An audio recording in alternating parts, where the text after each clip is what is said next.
Vous avez ici une lecture graphique d'équations de droite ou alors de fonctions affines sous-jacentes à une droite. Ici vous avez la droite D5, donc la fonction, je l'ai appelée la fonction f5 de x. Elle est de la forme ax plus b. Pourquoi est-ce que c'est une forme ax plus b? Parce que toutes les droites non verticales représentent des fonctions affines de formule algébrique ax plus b. B, c'est l'ordonnée à l'origine, et A, c'est la pente. D'accord?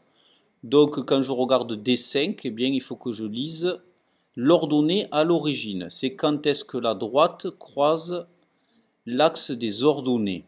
Donc ici, on croise l'axe des ordonnées en 4. B égale 4. Ensuite, on veut regarder la pente. Qu'est-ce que c'est que la pente? Vous avez une définition générale ici de la pente, mais là on va utiliser simplement le fait que si je me décale de 1 vers la droite,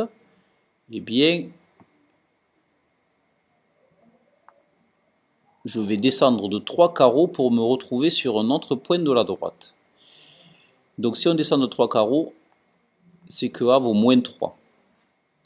Donc du coup, vous avez A qui vaut moins 3 et l'équation de la droite D5, c'est y égale moins 3x plus 4 et la formule algébrique de la fonction f5, ça sera f5 de x égale moins 3x plus 4.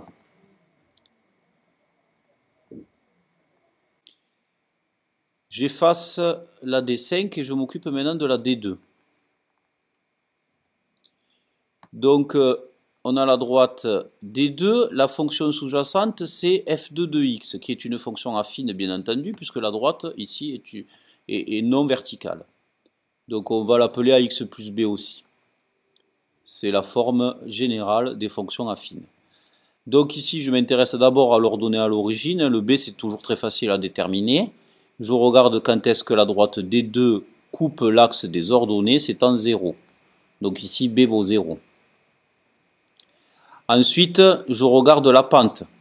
Quand je me décale de 1, je descends de, je ne sais pas trop combien. D'accord? Donc quand je me décale de 3, je descends de 1. Ici, je vais utiliser le cours qui est rouge. Je vais appeler ce point-là le point A.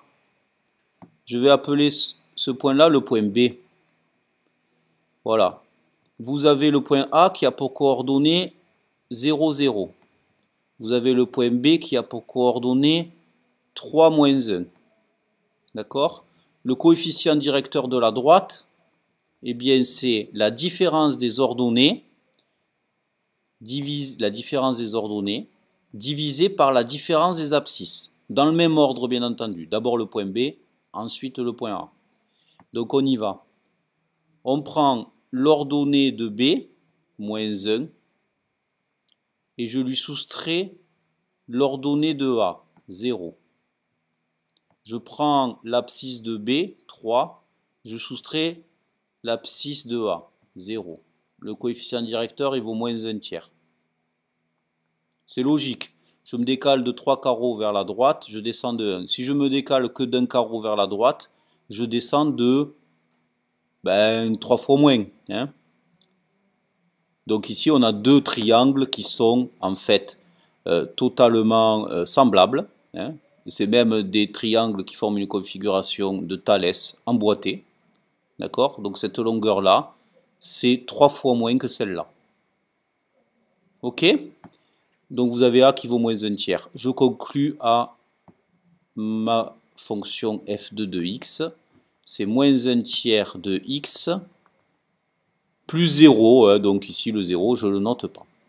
Moins 1 tiers de x. Ça c'est un cas un peu plus difficile. Voilà, je vous remercie. La vidéo est finie.